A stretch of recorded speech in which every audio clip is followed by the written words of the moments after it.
ব্যবহৃত হবে কোন একটা শব্দের মধ্যে রিডিং পড়ার ক্ষেত্রে। আসসালামু আলাইকুম, আমি মোহাম্মদ শরীফুল ইসলাম বলছি জাপানের গুম্মা ক্যান থেকে। আবারও নতুন একটি ভিডিও নিয়ে চলে আসলাম। সবাইকে আমার অনলাইন প্ল্যাটফর্মে ওয়েলকাম জানাচ্ছি। সো গত ক্লাসগুলোতে আমরা হিরাগানা বর্ণমালা ভেঙে ভেঙে সবগুলি অক্ষর শেখার চেষ্টা করেছি। হিরাগানা বর্ণমালার মেইন 46টি অক্ষর। সো এটা পুরোটা আজকে রিভিউ করব যে মেইন 46টা অক্ষর আমরা কি কি শিখেছি। দেখতেই পাচ্ছেন আমার বোর্ডে অলরেডি আমি হিরাগানার যে মেইন 46টা অক্ষর আছে আমি এই চার্টটা অলরেডি লিখে ফেলেছি। সবগুলি অক্ষর আশা করি ইনশাল্লাহ আপনারা পারেন, যেহেতু আমি ভেঙে ভেঙে সবগুলি অক্ষর শিখেছি। আপনারা নিজেরা ইনশাল্লাহ আশা করি প্রোনাউন্সিয়েশন, ইভেন লেখার ধরন, লেখার পদ্ধতি সকল কিছু আশা করি ইনশাল্লাহ আপনারা পারবেন। সো চলেন আজকে আমরা আবার হিরাগানার যে চার্ট আছে, যে 46টি অক্ষর আছে, এই 46টি অক্ষরের সাথে আমরা পরিচিত হওয়ার চেষ্টা করি। প্রথম যে অক্ষরগুলি লিখেছি দেখেন, আমি এখানে লাল কালি দিয়ে লিখে দিয়েছি কোন কোন লাইন আমরা শিখেছি। আমি এখানে যদি বলি আ লাইন, কা লাইন, সা লাইন, তা লাইন, না লাইন, হা লাইন, মা লাইন, রা লাইন, 8টা লাইন, তার মানে 5 40টা। আর খুচরা যে 6টা আছে সেটা আমি এখানে লেখার চেষ্টা করেছি। তাহলে আমরা ফার্স্টে আ লাইনের অক্ষরগুলো শেখার চেষ্টা করি। আ লাইনের অক্ষরগুলো হচ্ছে প্রনাউন্সিয়েশন হবে কি আ, ই, উ, এ, ও। এই 5টি অক্ষরকে আমরা কি বলেছি? ভাওয়েল বলেছি। এর পরবর্তীতে আমরা শিখবো খা লাইনের অক্ষরগুলো। খা লাইনের অক্ষরগুলো হচ্ছে খা, খি, খু, খে, খো।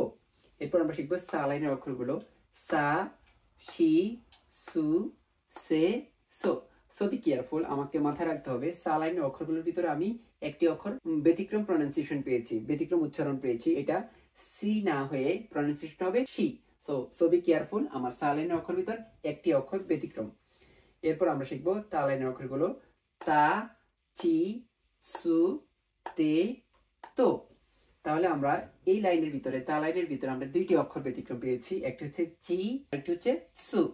এখানে আমরা যদি অনেকে যদি বলি যে ছন্দ অনুসারে যদি বলি যে তারপরে তি আর তু হবে, তাহলে এটা ভুল হবে। কি চি, সু, চি, সু, এটা হচ্ছে সঠিক।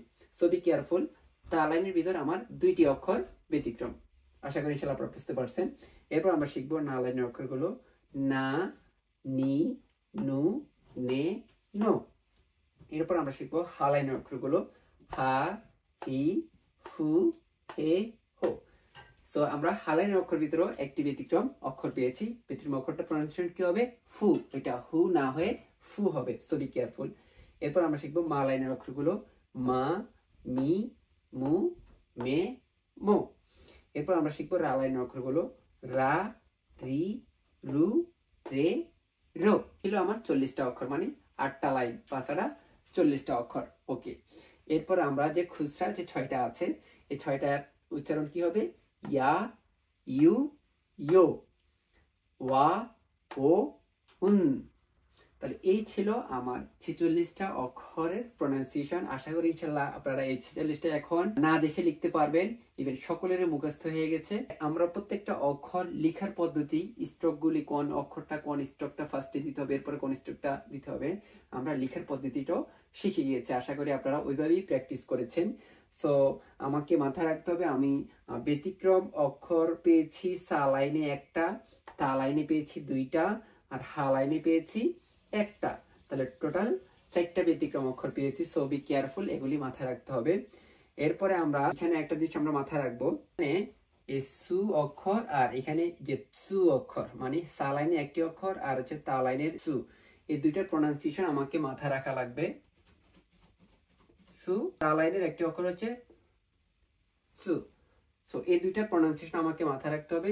এই সু অক্ষরটা আমি জিহ্বার আগা থেকে বলার চেষ্টা করব, সু, একবারই পাতলা করে, সরসুকার সু, ঠিক আছে?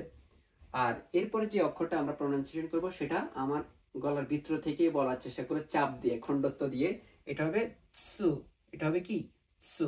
তাহলে দুইটা প্রনাউন্সিয়েশন আমাকে মাথায় রাখতে হবে, একটা হচ্ছে সু আর একটা হচ্ছে সু। So be careful. এরপরে আমরা শিখবো, এখানে অনেকের আপনাদের প্রশ্ন থাকতে পারে, এখানে একটা প্রথম লাইনে একটা ও পেয়েছি, এরপর আবার এই জায়গায় একটা ও পেয়েছি। তাহলে দেখেন এই দুইটা ও এর প্রনাউন্সিয়েশন অলমোস্ট অলমোস্ট সেম, তাহলে এই দুইটার ব্যবহার কিন্তু দুই রকম।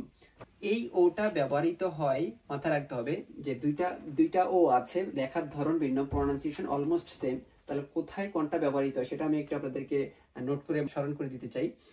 সো এই ওটা ব্যবহৃত হয় কোন একটা শব্দ ব্যবহার করার ক্ষেত্রে, তার মানে কোন একটা ভোকাবুলারির ভিতরে আমার কি থাকবে, কোন একটা ওয়ার্ডের মধ্যে আমার এই ওটা থাকবে।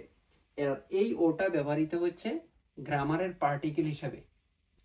দ্যাট মিনস আমার এই ওটা ব্যবহৃত হবে কোন একটা শব্দের মধ্যে রিডিং পড়ার ক্ষেত্রে, আর এই ওটা ব্যবহৃত হবে গ্রামারের পার্টিকেল হিসাবে এটাকে ইন্ডিকেট করে দিবে। সো বি কেয়ারফুল, এটা মাথায় রাখবেন। আশা করি ইনশাল্লাহ আপনাদের এই মেইন 46টা অক্ষর ভালোভাবে আপনারা মুখস্থ, কণ্ঠস্থ, ঠোঁটস্থ, মগজস্থ, যেভাবে আমরা স্বরবর্ণ, ব্যঞ্জন বর্ণ এখন দেখা মাত্রই চিনতে পারবো, না দেখে লিখতে পারবো, আশা করি ইনশাল্লাহ আপনারা এমনভাবে রপ্ত করেছেন, এমনভাবে শিখেছেন, এই অক্ষরগুলো আপনারা এখন না দেখে লিখতে পারবেন। এবং যে কোনো জায়গায় এই অক্ষরগুলো যদি আপনারা দেখতে পান, আশা করি ইনশাল্লাহ আপনারা প্রনাউন্সিয়েশনও করতে পারবেন। আর লেখার পদ্ধতিতেও আশা করি আপনারা শিখে ফেলেছেন। সো আজকের ক্লাসটি এই পর্যন্তই। আমরা পরবর্তীতে যে আরো 58টি অক্ষর আছে, ওই 58টি অক্ষর শিখবো। তবে মেইন কিন্তু আমার এই 46টি অক্ষর। এই 46টি অক্ষর যদি কোন একটা স্টুডেন্ট ভালোভাবে মুখস্থ, কণ্ঠস্থ, ঠোঁটস্থ, মগজস্থ করে ফেলতে পারে, তাহলে যে বাকি 58টি অক্ষর আছে, এই 58টি অক্ষর সে চোখ বন্ধ করে 5 থেকে 6 মিনিটের ভিতরে অটোমেটিকলি সে এটা পারবে। কারণ ওই 58টা অক্ষর আমার এই 46টা থেকেই তৈরি করেছে। আশা করি ইনশাল্লাহ নেক্সট ভিডিওতেই আপনারা বুঝে ফেলতে পারবেন যে বাকি 58টা অক্ষর কতটা সহজ। সো সুতরাং আমাদেরকে এই 46টা অক্ষর A to Z ভালোভাবে মুখস্থ, কণ্ঠস্থ, ঠোঁটস্থ করতে হবে। জাপান রিলেটেড নিত্য নতুন ভিডিও পেতে আমার ইউটিউব চ্যানেল শরীফ সৈকত এবং আমার ফেসবুক পেজ জাপান ক্যাপ্টারকে ফলো দিয়ে পাশে থাকবেন। সো আজকের ক্লাসটি এই পর্যন্তই। ক্লাসটি আপনাদের কেমন লেগেছে কমেন্ট সেকশনে জানাবেন। আল্লাহ হাফেজ, আসসালামু আলাইকুম, ধন্যবাদ।